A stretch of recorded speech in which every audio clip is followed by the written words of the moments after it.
தொடர்ந்து பெய்த வடகிழக்கு பருவமழையினால் பல லட்சம் ஏக்கர் தமிழ்நாட்டில் நெல் சாகுபடி செய்தது வயலில் தண்ணி சூழ்ந்து நிறைய பாதிக்கப்பட்டிருக்கிறது.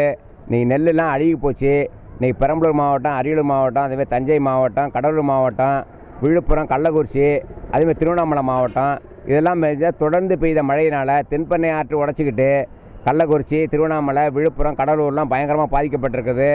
அதேமாரி திருச்சி மாவட்டத்தில் கூழையாறு உடச்சிக்கிட்டதுனால கூழையாற்றினுடைய தண்ணி லாவுடி தாலுக்காவில் திங்கால், பூவாடூர், மணக்கால், அதேமாரி காட்டூர், அந்தாண்ட பொன்னைக்குடி, நத்தமாங்குடி, திண்ணியம், செங்கரையூர் எல்லா பகுதியிலையும் இந்த மழை நீர் கழுத்தளவு தேங்கி விவசாய நிலம் பல லட்சம் ஏக்கர் நெல் சாகுபடி செய்த, சம்பா சாகுபடி செய்த விவசாய வயல்களில் தண்ணி தேங்கிதுன்னு வடிகால் வசதி கூட இல்லாமல் விவசாயிகள் பயிரிட்ட அனைத்து பயிர்களும் பாதிக்கப்பட்டிருக்கு. வாழை கூட நிறைய இடத்துல லாவுடி பகுதியில் வாழையும் அழிக்கப்பட்டிருக்கிறது.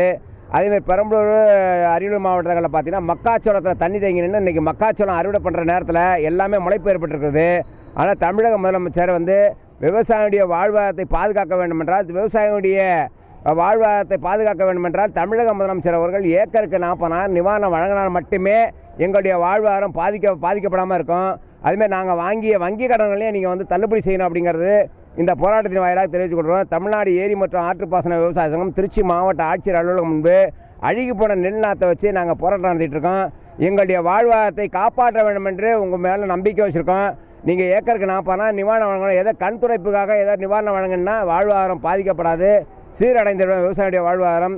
எனவே தமிழக முதலமைச்சருக்கு கோரிக்கை வைப்பது ஏக்கருக்கு 40,000 நிவாரணம் வழங்க வேண்டும் என்று தமிழ்நாடு ஏரி மற்றும் ஆற்றுப்பாசன விவசாய சங்கம் கோரிக்கை வைக்கிறது.